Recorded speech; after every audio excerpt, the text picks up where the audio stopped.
I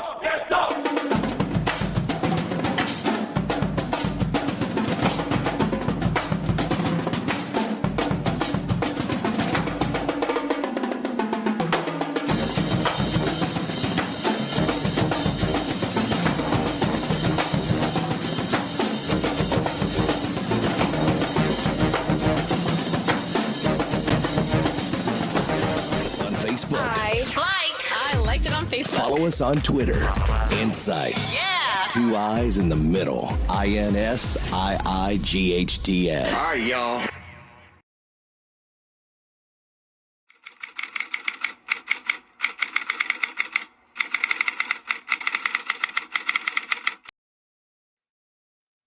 All right, y'all. Whenever you hear that disclaimer, you know it's on. What's happening on a pre-Thanksgiving night? It's your reporters, your favorite reporter's favorite reporter. It's me in the place to be, RIC with a B. What's up? And my man over there, over there, the coach, Mickey Clayton. What's up, coach? Man, I'm doing pretty good, boy. Them Browns, all things Cleveland. We rolling pretty good right about now, man. Oh my We goodness! are rolling What has pretty gotten into the water? What has gotten into the water of Lake Erie? Hey, that's the problem. We were so worried we thought we'd have to go down there and excommunicate something out of that water because there's so much bad luck going on down there. Oh boy, we like the Baltimore Ravens last year, where they had so many injuries. That's kind of like how we are now. Just when we lost Nick Chubb, man, we were like sick when we lost him because he was the heart and soul of the team, a guy who does everything right, just plays well, stays out of controversy, just leg pressing 600 pounds, just a man-child. And like Credell, our Pittsburgh Steelers fan, I tell you, he's been watching him since high school, man. He said he was the same way. Then we lost an all-pro left tackle. Then Deshaun went down. Man, we playing with our fourth and fifth tackles as it is. And they still finding a way to win. We beat them doggone Steelers. They had to fire their offensive coordinator after losing to us. Black Monday indeed. And that's something the Steelers don't do normally. They do not fire coaches in season. So I was very, very surprised when they did that. That's telling me there's something going on there. But hey, when your quarterback is doing what Pickett has been doing the last 5 weeks, and every week Pittsburgh, they've been outgained by their opponents. Mm-hmm. What is that? What is that? Something had to give. Is it Pickett or is it the offensive coordinator? We're going to find out real soon now. One of those equations has been excommunicated, or as I like to say, purged. So that is your word, purged. Yeah. I'm a copyright it. Yeah. I think you might be a little late on it, but I think the idea and the plan is still a good one. Yeah, we can do it. We can do it, coach. We can do it. Rick, anything is possible. Rick Brown, anything possible with you. And that goes beyond. And let me tell you about this, boy. Coined the phrase that Wikipedia. Oh, yeah. They are rolling. Your fans are rolling with that Wikipedia piece. The information that you give and all of that.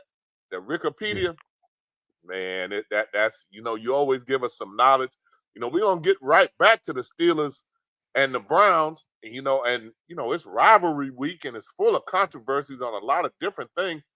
They've got Ohio State and Michigan coming up, Florida State and Florida coming up. So it's some really, really big games coming up. But give us something, Mr. Wikipedia. What you got on Did You Know?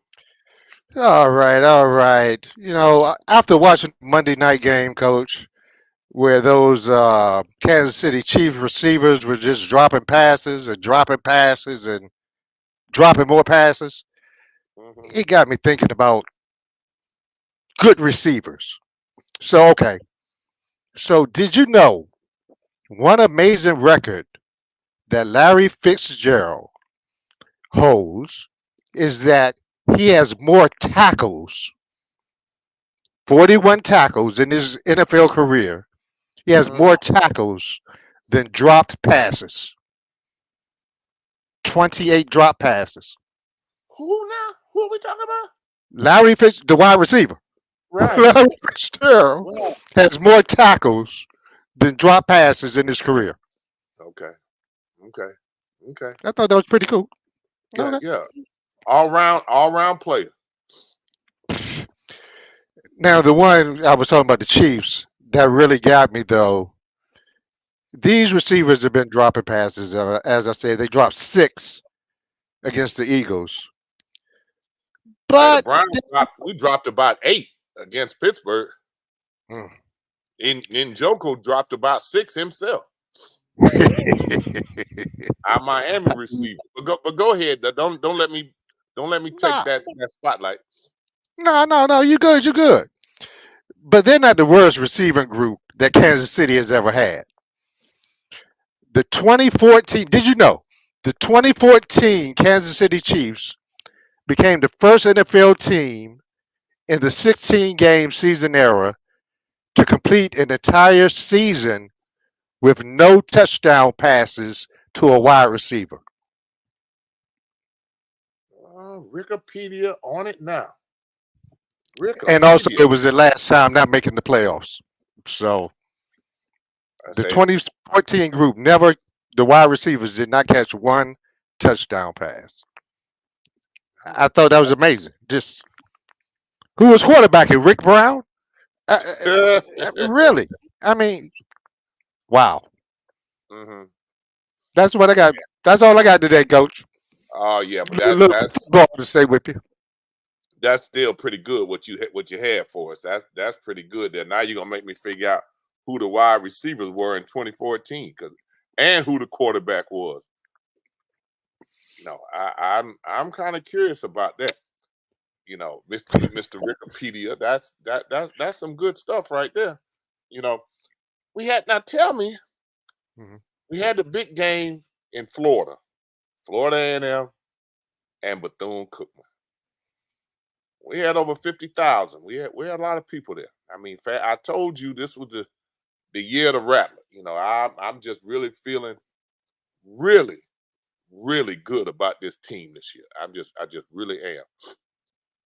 But about my Rattlers, they kind of did some stuff down there and took care of business, went on and put them to sleep, knocked them on out the box.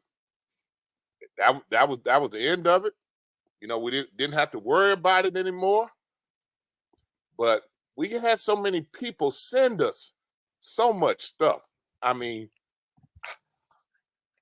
I love our fans and especially when they get involved with sending us the different social media clips. Sometimes there's so many of them we can't even show them, but we gonna have to start giving people. We have to send them a T-shirt or a shirt or something. But if y'all, we got a few of them here. You tell us which one. Section G on the road. Well, listen, you got another 365 days to think about it. We'll be right here, same place, same time, next year, same station. Section G, baby.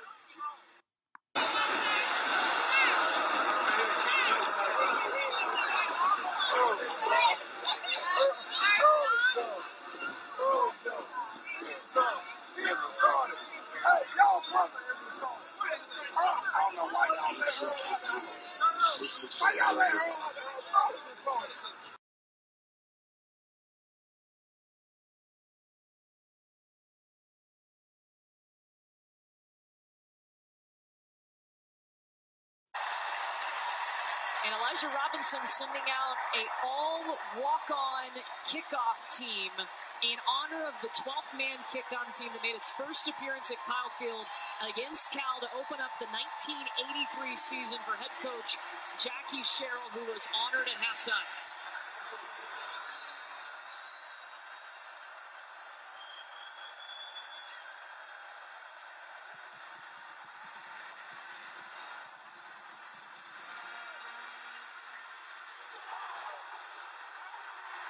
The ball comes out! A huge hit! And the ball comes out, and Texas A&M has it! Well, the whole team is on the sideline.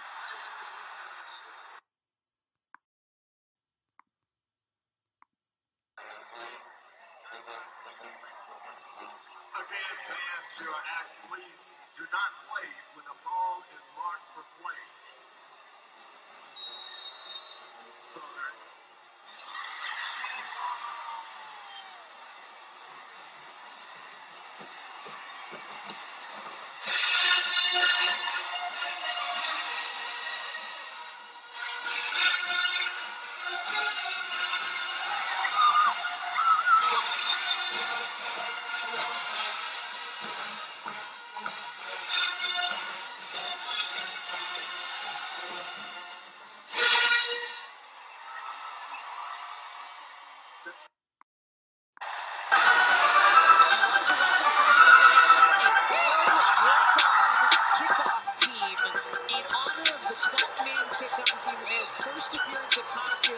Against Cal, the 1983 season for head coach Jackie Sherrill, who was honored at halftime.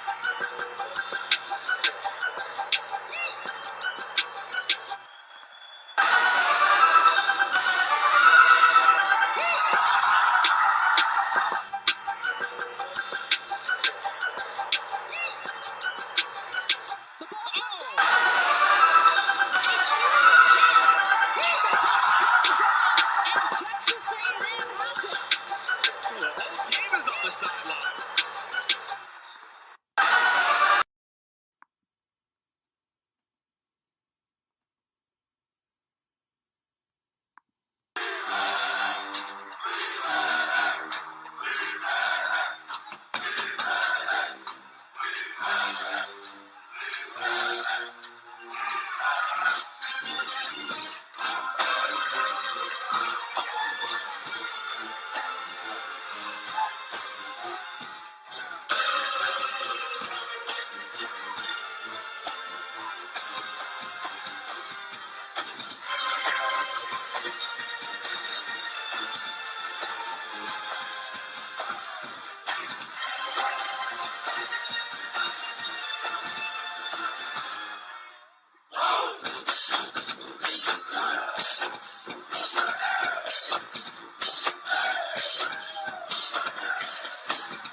Dang.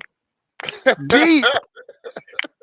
Deep. They were deep up in that joint. Yes. Yes. Yes. Man, Spellman. Spellhouse. Homecoming. Spellhouse, yeah. Morehouse and Spellman. Yes, indeed. They came God. together. Drone shots are so cool.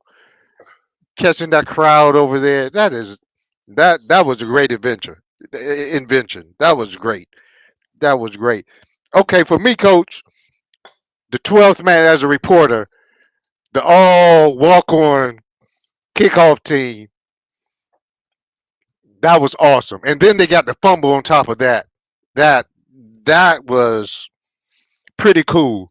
Now the Rattler and me love the participation. Hey, Cookman, you get if they had a trophy, that would have even been better. Cookman, you get a participation trophy for this. Y'all know I'm just joking on y'all, Cookman. Y'all know I love y'all. Those were pretty good. And the dunk, that cheerleader's face just chopped it. The dunk was amazing. Right. The cheerleader's face. What was that? That was that dunk. See, our boy Credell, he off stage. He watched that. See, he wouldn't know nothing about that. Dunker wasn't his game, and passing wasn't either because he wouldn't have made the pass either. Oh no, he was gonna shoot them 2 points and try and get on the book hands down. He was gonna do that. But just to make sure, the announcer told us Southern band to calm down, and if you notice, they were getting ready to wrap it up. And then when he tried to get petty and call him out and say Southern, he turned around and pretty much flicked him off. And say, okay, let's go. Let's show them. If they want to be pissed, let's give them something to be pissed about. Give them something to be pissed about.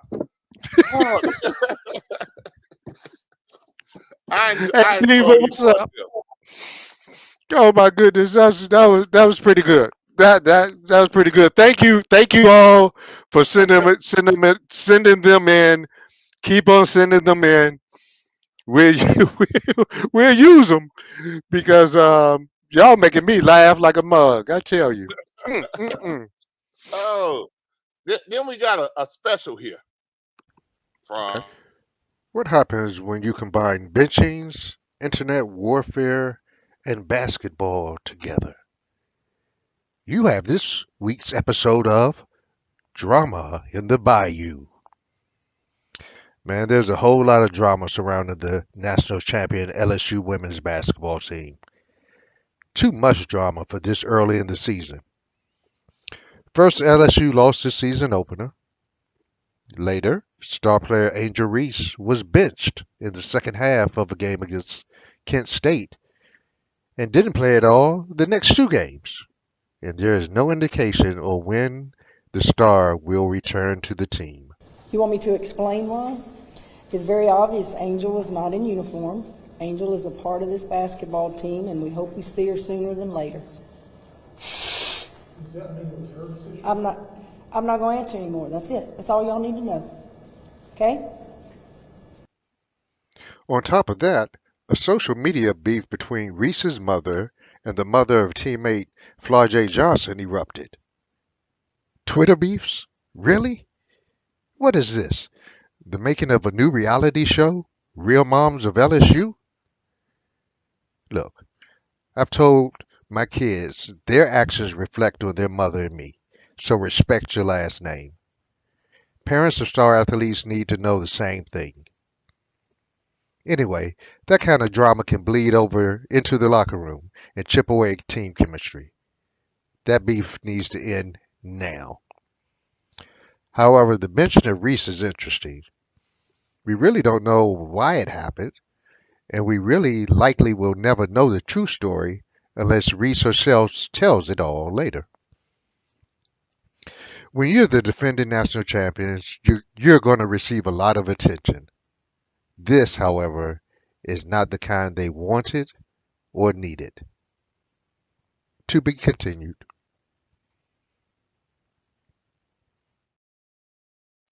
Good job, Rick. It's crazy. Well, when she was so busy in the off season, I said, I wonder how this is going to reflect when the season comes back. And a lot of coaches don't like, all the stuff that she was doing because they felt like she was growing bigger than the team. Right. So, got to reel it back in. That's what I imagine they're trying to do. But the NIL kind of makes it difficult to reel people back in with the amount of money they make. And in some cases, they're bordering what the coach makes and sometimes more. So that's going to always be an issue. Well, before we go on Sports Diva, she said, the guy in the background, they said, why y'all let Earl out the house? Yeah, why you let Earl out the house? Oh, but see, it is still a lot of controversy going on, and we got different things happening. And we got another one here. Somber news from across the pond. The death of a UK hockey player on ice led to the arrest of one man, a lot of outlandish social media comments, and talk of higher safety measures in the sport. Adam Johnson, who played in 13 games with the Pittsburgh Penguins, died after being slashed in the throat by the skate of Matt Petgrave on October 28th.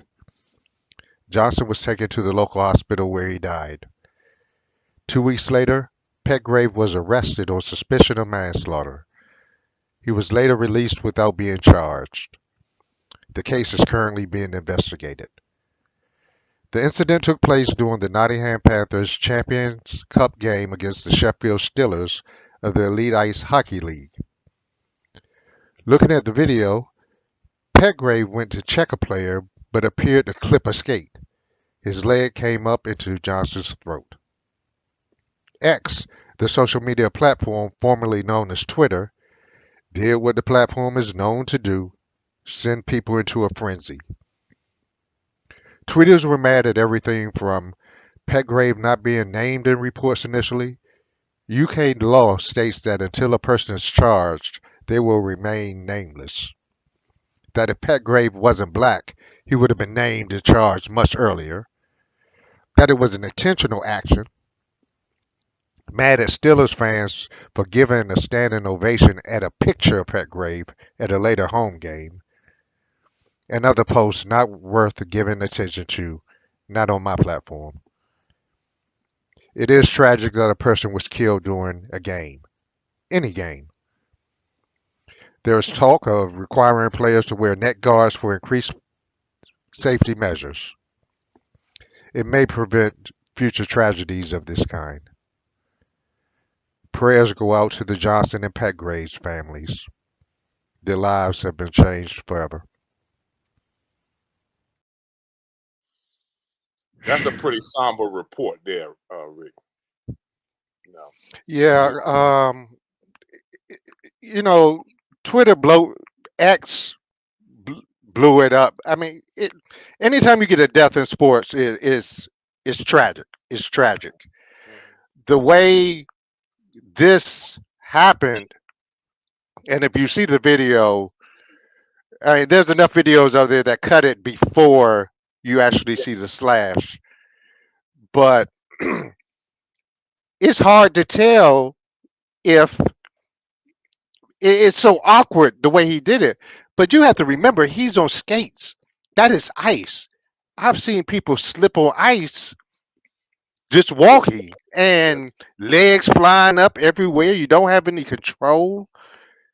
If I think you have to be very skilled to do a roundhouse kick on ice. Now, you see professional ice skaters and dancers, they do that, but at that split second of time, to know who that is and you almost have to have it pre-planned, and then the X posts were ridiculous. That's why I didn't list any, Coach, because a lot of them were just so sickening and maddening that it's just you wonder what people think or how people think. But I call them internet gangsters anyway. Mm-hmm. It's sad. It's sad that, especially anytime now during the holiday season, you have to go through this. It's tough. I got you. We appreciate that coverage on that. We really do. Rick. Yes, sir. Yes, sir. Yes, sir. Yes, sir. Yes, sir. Pittsburgh, Cleveland. 1-1, right? It's 1-1 now. 1-1. And on the stage, I won the bet, Creedale Wingate.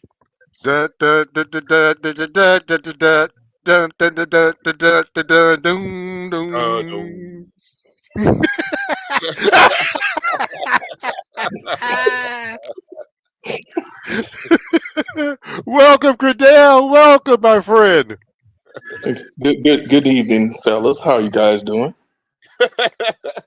Quite well, sir. I'm doing great. Good. We're half game out of first place. And we're a game out of first place. And behind who? Who got the better divisional record right now, Coach? Behind who? Baltimore, the other Cleveland team. Boy, it's hard for them. You get a little bit of respect for showing up. Because last year when we were whipping you, you went underground. You didn't whip us last year. Those tunnels that they built over where underneath the hospital and stuff. That's where Credale was. He was deep underground. I just came out today. I've been depressed since Sunday. I understand that. I understand. I understand. Because we talked before the game. I told you 8 weeks ago we should have fired this offensive coordinator, and it take losing to the lowly Browns for it to happen. So hey, I got a positive out of this. Oh Lord. Hey there, Dr. Washington. Appreciate you. Hey, Doc. Happy my Thanksgiving goodness. to you too, brother. Yes, But see, indeed. your boy Emerson, that long run you had, he took a bad angle. He gonna go behind the blocker to try to tackle him rather than over the top. You know what I told you? What I said he was point shaving for Credale. Hey, that was a business decision. Who wants to get in front of that little rock called Jalen Warren? Hey, A business decision. he threw so many face. I mean, stiff arms. It looked like jabs. I mean, he must have threw 8 or 9 during the game. Didn't nobody want no parts of that. Hey, we was angry. We looking over at that man. No, he can't call plays. Every time Najee Harris come in, y'all put 10 men in the box. Just one safety. Y'all ain't got no corner out there. We know they're giving it to Najee Harris. I'm like, come on, man. Come on, man. Well, we gonna see. We gonna see real soon if Kenny Pickett is gonna be able to do it, or is he gonna be going? He going down with the ship like Mike Thomas. Well, one thing for sure, you do all that talking, you lost to our third string quarterback, the DTR. We did. Last game he played, he threw 6 passes, 3 of them were interceptions. I mean, we had to leave. We had to bench him and take P.J. Walker from the XFL or whatever he was from. He wasn't even on a roster in September. Well, you would have benched him Sunday if that safety would have caught that out pattern and ran down the sideline, because that's what was about to happen. Yeah. I won't even argue that. He dropped it, so. Man, I felt good about that, because when he threw it, I started yelling, because I was like, wait a minute. Even I knew. And then it looked like the first half he was throwing with a lot of zip on him, but then he decided he was going to take something off and throw with a I'm saying, you can't throw no out pass like that. But you just said it before the show. They dropped 8 passes. He had to take something off of it.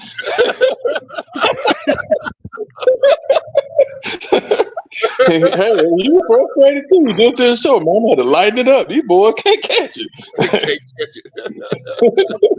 So, Credale, tell me, how are you? How do you feel about your squad right now? How do you feel about the position you're in? New offensive coordinator coming up.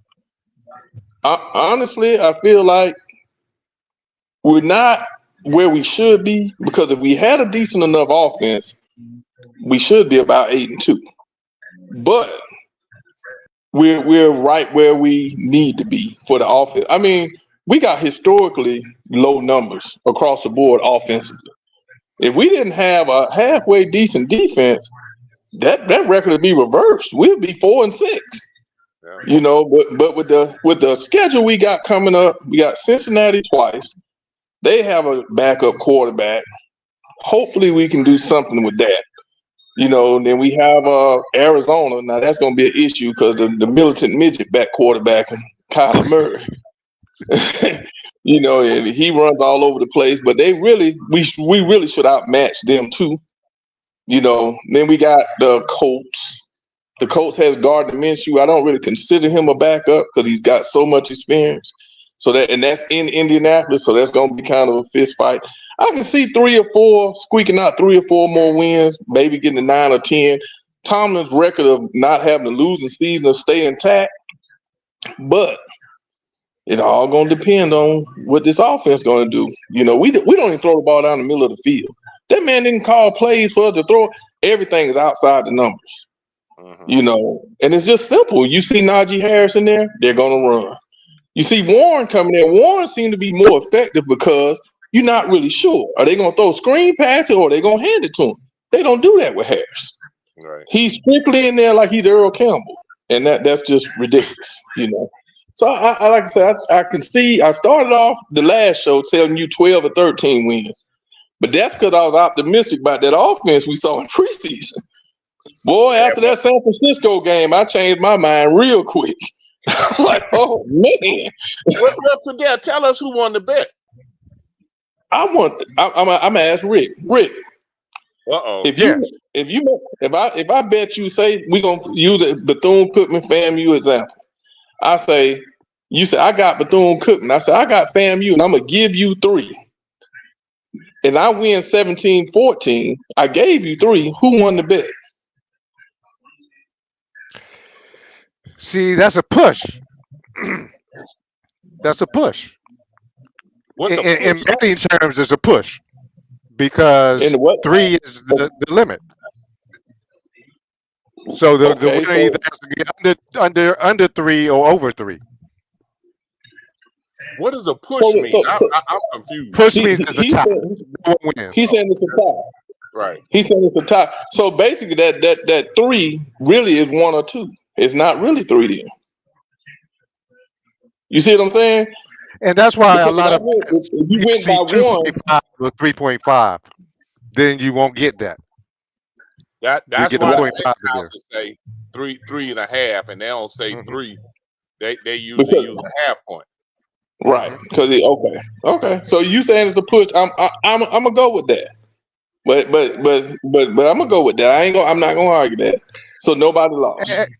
And the reason why is that you can argue it both ways. Well, I gave you 3 points, so you should win by more than 3. Or if you win by 3, then are you good? If you lose by 3, are you good? The 3 points is not. It's hard to do that. It really wasn't a good bet. Well, I don't know what Rick went from it being a tie to. He straddled the fence. He, that ain't like Kappa to do that. No. Oh, wait a minute. Dun dun dun dun dun dun dun dun dun dun dun dun dun dun. Boom boom. Introducing the younger Clayton KC. Welcome, Kev. What's up, bro? Rick, how you doing, brother? I'm doing quite well. Thank you very much, man. How you feel? Rick, man, can I start off with a compliment to you? I love compliments. Please. Man, you know what? Our team is playing tonight, and I'm supposed to be down in our building. Except I acquired an eye injury, and I got a sty. If you know what a sty is typically when your eye has come into some sort of contact with some infectious type of exposure. And I was at the game, the Browns game, Steelers game on Sunday. And that shit that I saw from Pittsburgh, bruh, my eyes jacked the hell up, man. Like, for real. For real. So I apologize. I couldn't even go to work. That's why I'm in camouflage, because I don't want anybody to know, first, that I saw that shit. But secondly, that my eyes jacked up. But I want to give you a compliment. Bro. You started expounding on those facts early on. So I was watching you. Yeah, brother. Yeah, brother Cadell. I've been watching you, brother. So I know you have. You went straight. I know you have. Bro, you went straight Adam Schefter on. I'm like, you went back to 1942 and started talking about Wikipedia. It wasn't even around then. How you get those facts?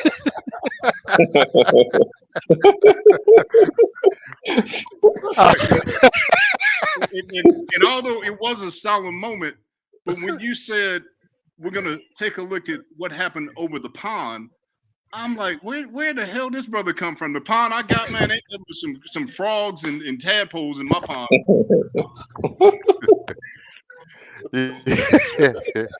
But thank you, hey, Mick. Yes, sir. Thank you for allowing me to come on for a few moments. I too was a little concerned about our frat brother. Yeah. When the gentleman from, well, I won't say he's from Pittsburgh. I don't know. Do you still support Pittsburgh?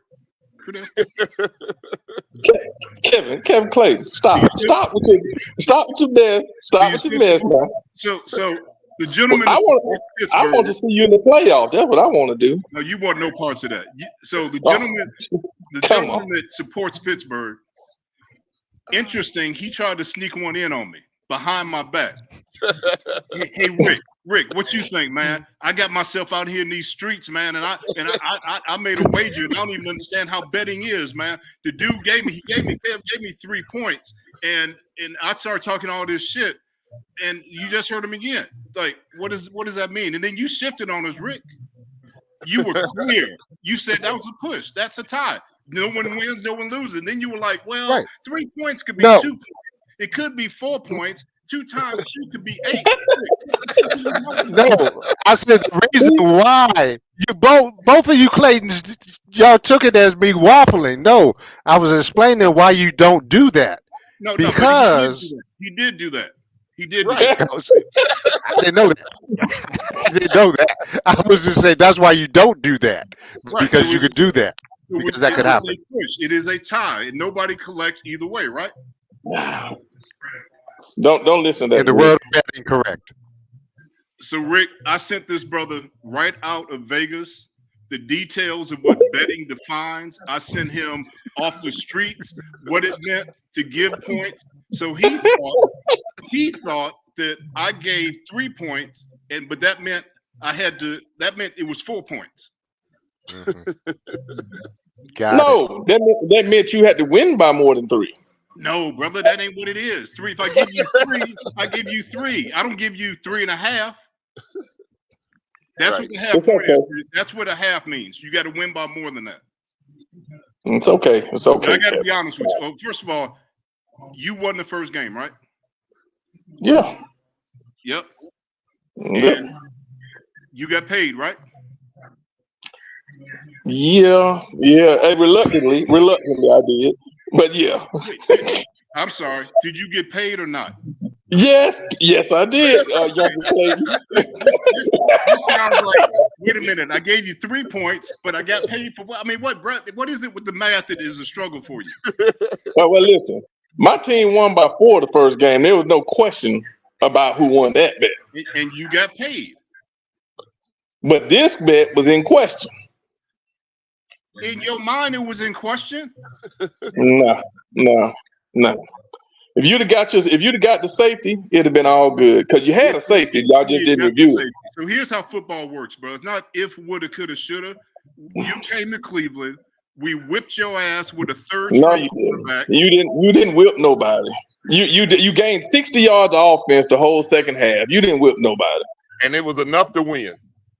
I'm sorry, Kudell. See, hold on, this big brother, little brother stuff. Hey, wait a minute now. Kudell. Wait a minute now. Rick, I'm going to get me another Steeler fan on here. What's going on here? I'm getting double teamed. What you doing better? I told you, Kevin. At least he showed up this year. Last year he went in hibernation when he lost, but he at least showing up this year. Hey, I think my internet about to go out right now. So yeah, you came on and you saw that Brown player back there manhandling the Steelers in that picture back there. I'm sure you were about ready to stop. Oh, right, really? He gonna put the Mason Rudolph picture up. We don't claim him in Pittsburgh. Really? He gonna put that one up? So Crudell, I do owe you an apology, brother. Uh-oh. I owe you an apology. I actually, the reason I bet you the first time with points Just because I honestly thought we was gonna whip your ass so bad, and I was like, let me see if this dude will give me some points, and you gave me some points. I'm like, okay, and I'm sorry, your defense scored 14 points, which is 14 more than your offense have scored in 2 games against us, and I know that's math again, and you're gonna be like, is it 3 points or 4? So I know it's gonna be a problem, but here's why I owe you an apology. I thought your team was garbage, bro. I really did. But after Sunday and the little eyesty, your team is straight trash. Straight trash. Hey, am I on WWE right now? What is this? I apologize. Hey, Kevin. Yes, sir. Aren't we 1-1 this year against you? Yeah, and speaking about the math, I heard my big brother talk about your team, and you were like, well, we're a half game behind Baltimore. I mean, a full game behind. No, a whole game. Yeah, but he asked you who you were behind, and then you didn't even answer the question. You said, who has the better division record? No, I answered the question. We're behind Baltimore, the first place team. And then he said, who else? And you was talking about your division record. We're not worried about it. I got the receipts right here, bro. I've been recording all. Hey, look, we're not worried about that orange and brown trash can because y'all might not win but 2 more games. So Cordell, let me just ask you this, brother. You said your record in the division was better. How is winning 2 games better than us winning 3 in the division? What kind of math we using? How many losses you got in the division? 3 bothers you. That 3 bothers you. You get around 3, and we have won 3 in our division. You have won 2. Now listen, I only count in 3s. Your brother can attest to this. I heard you only shot in 3s. No, you only shot in 3s. You're right. Hey, that's all you needed. Hey, Willie Booker said he brought me there because they didn't have anybody to shoot the 3s. He didn't tell me about playing no defense. He didn't ask me to do all that. We didn't have anybody to make the 3s. We had people that would shoot them. We didn't have nobody make them. And after you came, we still ain't had nobody make them. Oh, see, now you selling out.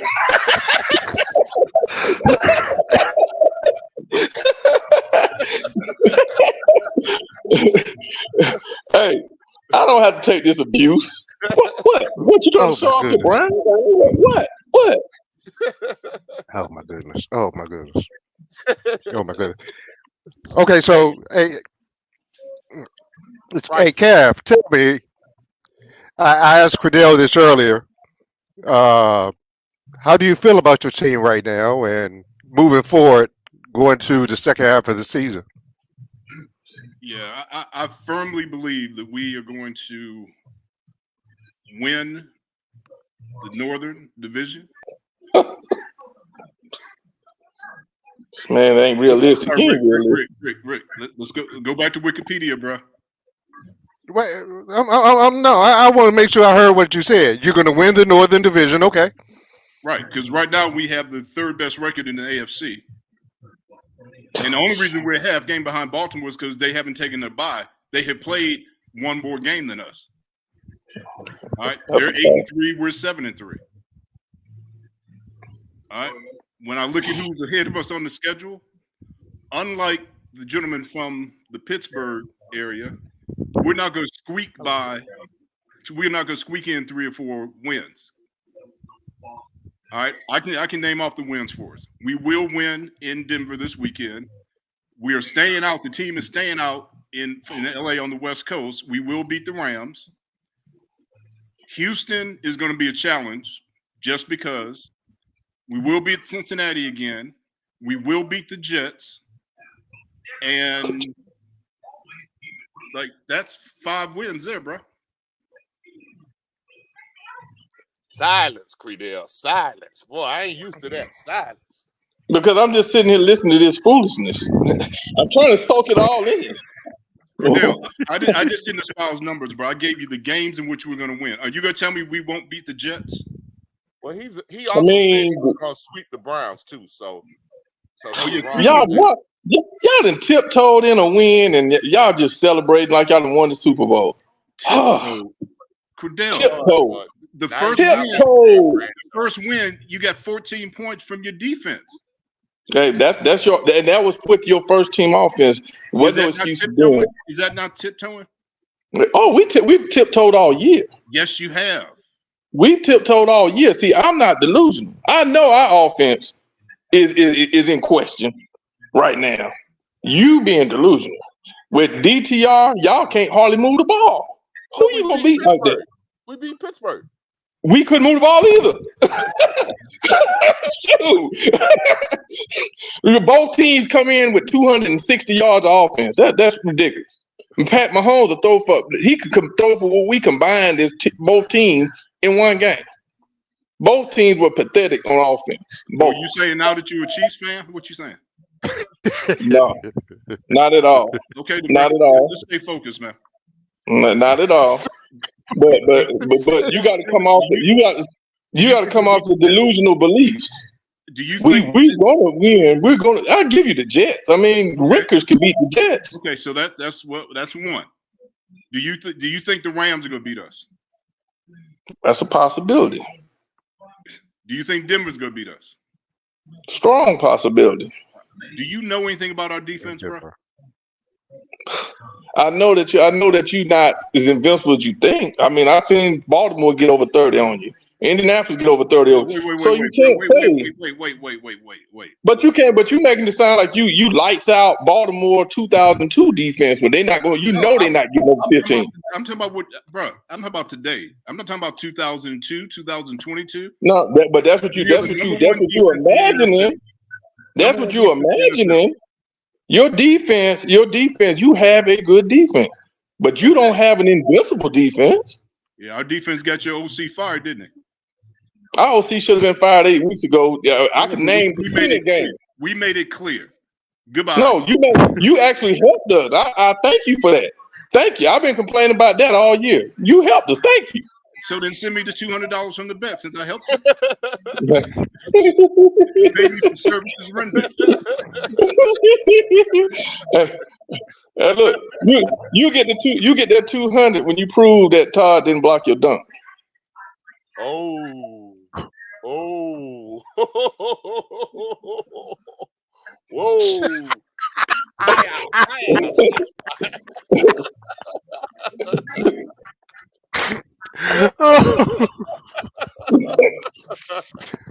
And for those who are just joining us, that was a good one. Kim don't like that. He'll like that. That was a good one. I'll give you that one. That was a good one. Oh yeah, that might have been the best one there, right there. That's pretty good. You pull that one out your butt there on that one. Hey, I've been sitting here for 10 minutes trying to think of his name.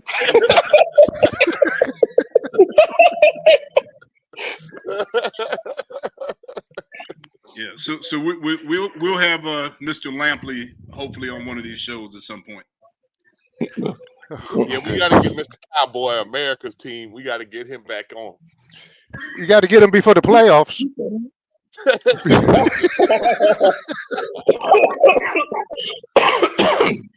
Oh man! Oh. Man, y'all over there, Rick. Huh?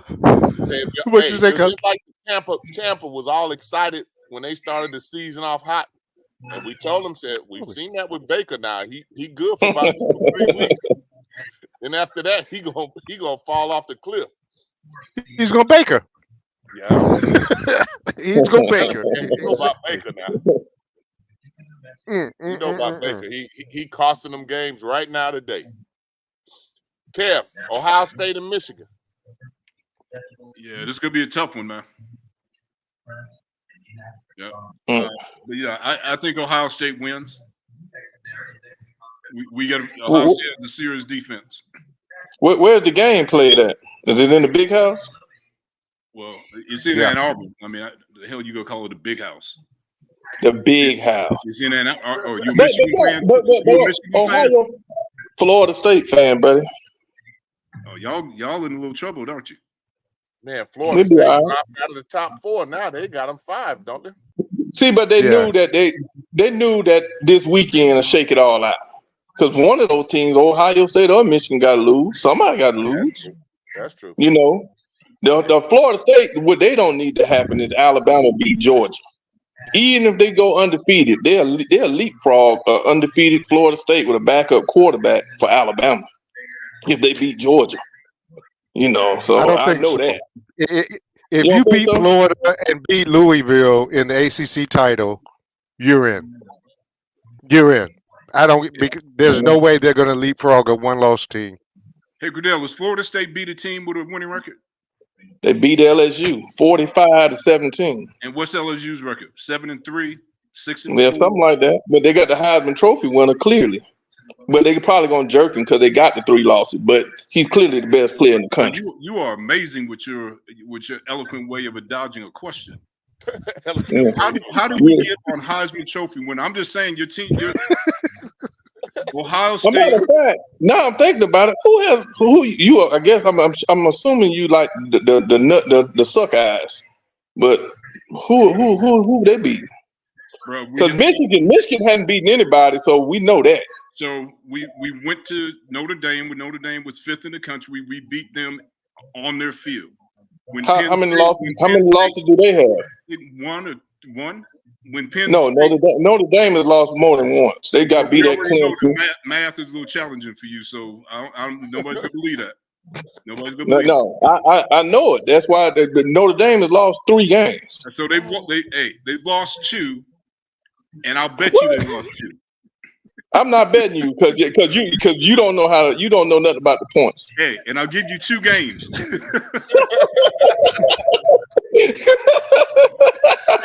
Hey, look. Hey, that's one of Matt's sons right there. I ain't messing with him. But I know they've lost 3, so I know that. There you go with that 3 again. Notre Dame has lost 3 games. My brother-in-law is a diehard Notre Dame fan, so I know how many games they lost. How many they lost, Rick?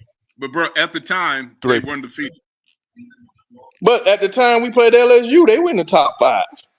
I mean, so what are you saying? They're undefeated in the top 5, bro. That's apples and blue. What was they? Hey, hold on. As he would say, that's a push.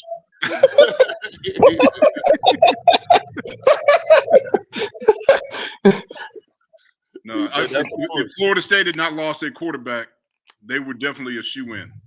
The committee, that's what they're looking at. Right. No, I agree with that. I mean, I totally agree with that. That's why I said if Alabama beats Georgia, I'd be pissed. But I kind of understand, because Alabama's been playing really good ball. And if they beat the number 1 team, I mean, I can see it. I can see it happening. That means they would have to leapfrog 2 teams. Actually, they would have to leapfrog Texas also, and Oregon. Well, didn't Texas beat Alabama?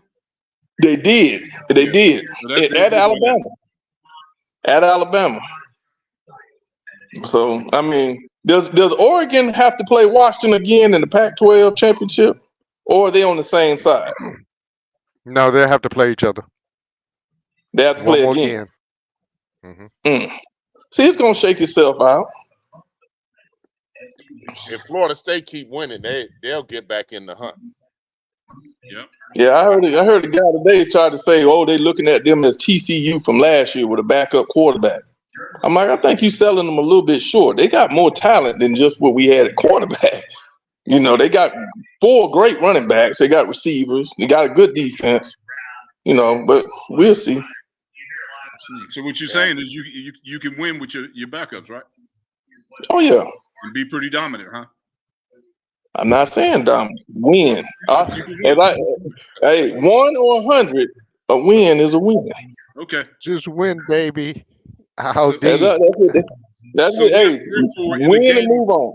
In the game of chess, let me move forward with my bishop and call this checkmate, bro, because you just said the opposite about the Browns and our quarterback and how we wasn't shit because we had a backup quarterback.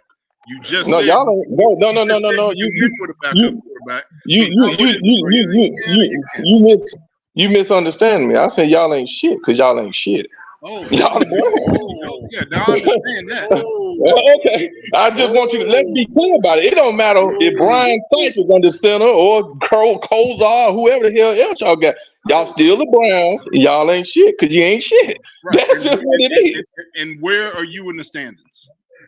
We're third. Behind the team that ain't shit. Yeah, because we not shit out there. Would that make you our toilet? How and we beat you? What you beat us? We beat you just like you beat us. We split. So you have no grounds to talk shit. We're 7-3. You're 6-4. Okay. Like I say, see what happens January the 7th. See where you at, bro. I think we already got another wager on who's gonna have the best record.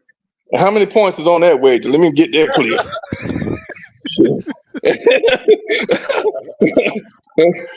Make that clear right now, goddamn. I don't want to hear no Vegas shit and no bookie told me this. I don't want to hear that shit. You don't want to hear that, huh? No. Hey, I know who I'm dealing with now. That's Mac, baby boy, right there. That's Mac's son, right there. Oh boy. You know what, bro? We'll just stay even, 1-1, because I don't want to get to the end of the year and we're 12-5 and you're 10-7 or 7-10, probably 7-10. Shit. Hey, Kevin, hey, you don't even believe that. You don't even believe that. What happens if y'all end up with the same record? There you go. It's a push.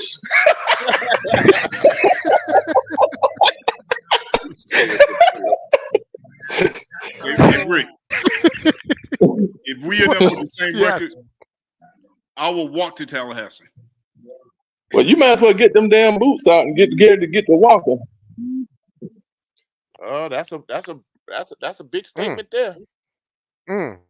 That's a big. Is there Tallahassee Street in Cleveland? Yep, right down.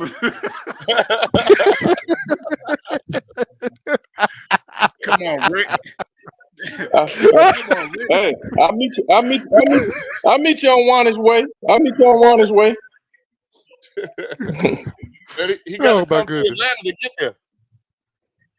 Oh yeah, I ain't picking him up. Hell, he said he gonna walk the whole distance. I give him some water though. Yeah, your brother. I give him some water. Yeah, let's be honest, man. It's just a 4, but you know your team ain't shit. You know your team ain't shit. Hey, like I told you before, Jim Brown ain't walking through that damn door. So you ain't going nowhere. Yeah, y'all ain't going nowhere. Because Nick Chubb did walk through the door, and you all hurt him intentionally. But we still are second in the league in rushing. Hold on, we who's second in the league in rushing? The Browns are, bro. Oh, I thought you said okay. I got to listen to you because you kind of slick tongue. No, okay. I mean that's good. That's good that y'all second in the league and rushing and all that bullshit. I don't care. We don't need Jim Brown. We're a team, bro. Okay. Hey, we will meet again when the season ends, the week leading into the playoffs. And next time you come on here, I don't care if your eye messed up or not. Take them damn Deion Sanders glasses off. I don't give a damn. Man, Must be the money. You the coach of Colorado State? Money. Huh? You the coach of Colorado State making that kind of comment? hey, his mama raised him different, Kev. Hey, Jimmy Butler waiting on you, man. Get to the arena. Bro, I do have a eye situation.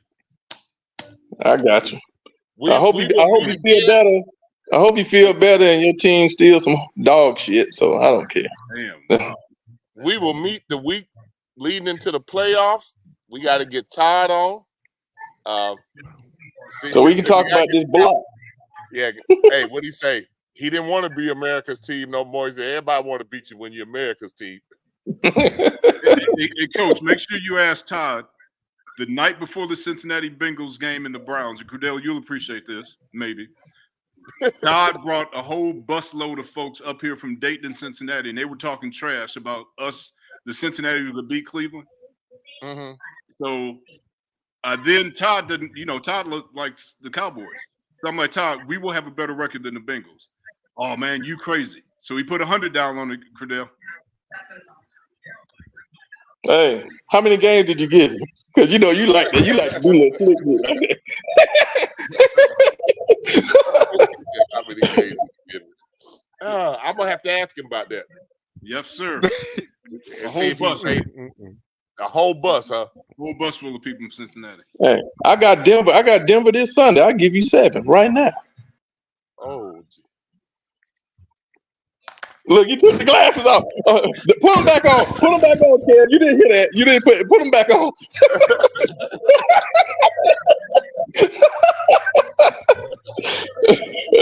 Go take 7 points. No, you won't get them. You won't get them. Russell Wilson not finna throw that game away up for me. No. Had me riding in Riverdale looking for Sierra. No. Hey guys, we will meet again the week of the NFL playoffs, and some stuff ought to be clear by then. Yes, sir. As always, we appreciate you. Cree, we'll talk again. Kevin, we still gotta get the Cavaliers through. Oh. All right, Creedell. Thanks for coming, guys. Hey, we appreciate y'all. Appreciate you. Peace. All right, Kev. All right, coach. Living to know.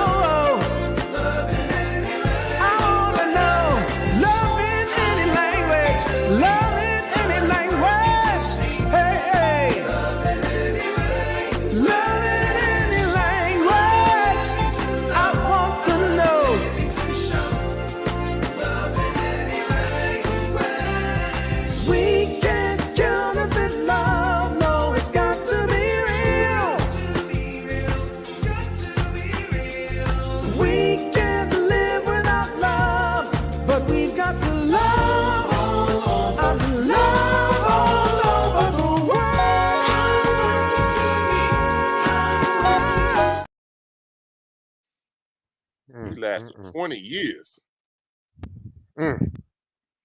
La Amistad, Spanish for friendship, kind of ironic right there, was a 19th century two-masted schooner owned by a Spaniard living in Cuba.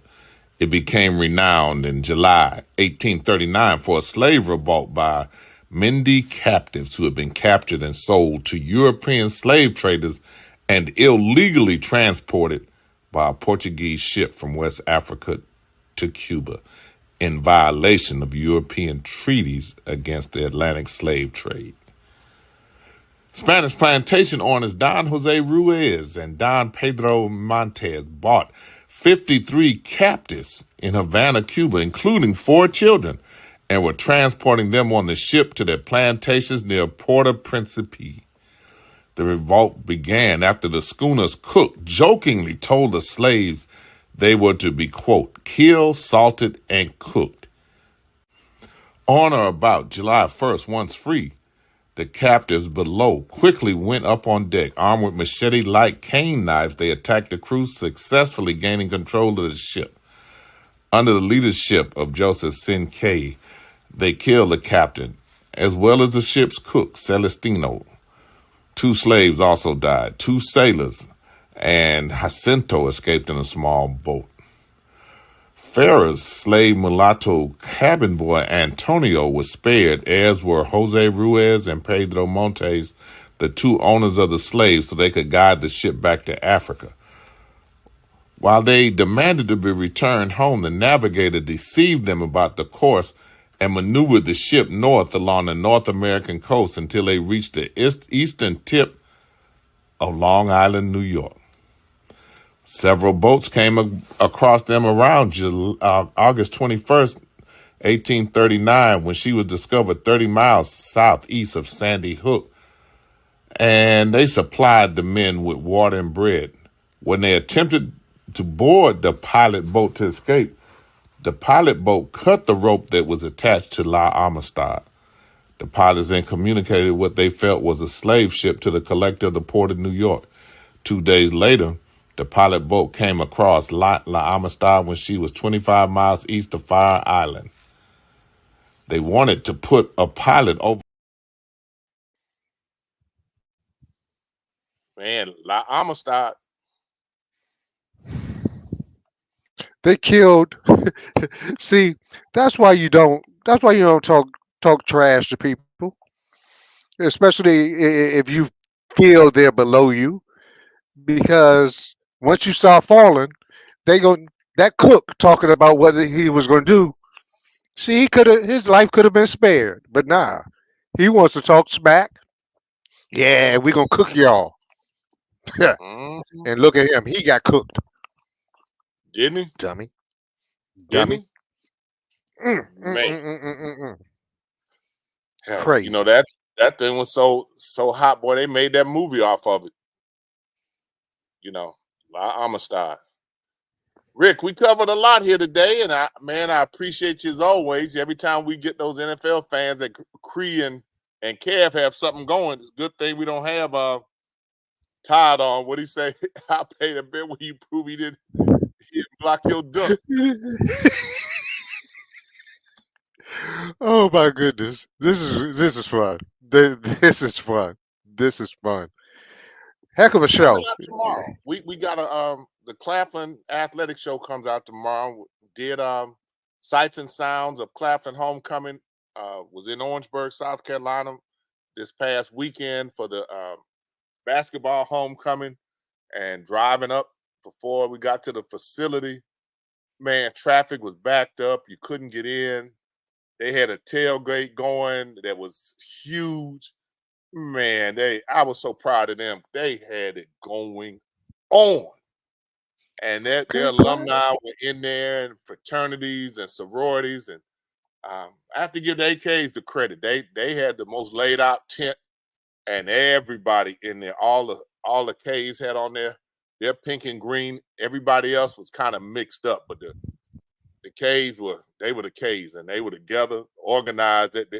They probably set the pattern for the future, because they look so good with how they handle stuff. It wasn't even close. But hats off to Tony O'Neill, athletic director, and Dr. Warmack, the president at Claflin, for setting examples that you're setting, and the alumni and supporters that you have from everywhere that came back for that basketball homecoming. Man, that thing was pretty tight. Cool, man. Cool. Shout out to everyone. I'm thankful for all of y'all. Thank you for joining us. Thank you for rocking with us. Hope you learned something. Hope you laughed as well as learned something. And Coach, I appreciate you. I'm thankful for you on this Thanksgiving Eve. So happy Thanksgiving, my brother. And thanks for everything.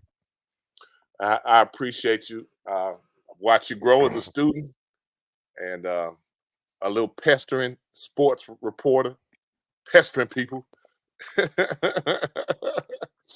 But yeah, I'm you really got me. proud of you, and I appreciate you. And for all of you there, we hope that you travel safely, and that you relish and cherish the time you spend and with your family. And for those who've lost members of your family, remember them in prayer. Give them a thought. Those are the people who got us here, our ancestors, who a lot of them aren't here anymore. So we appreciate y'all for all that you've done to allow us to get here and to be where we are, and to push us when we really needed to be pushed. We're really thankful for that. Rick, Amen. my friend, Amen. Happy Thanksgiving show. And we'll do it again next week. We will. I know that's right. Hey, enjoy a turkey day.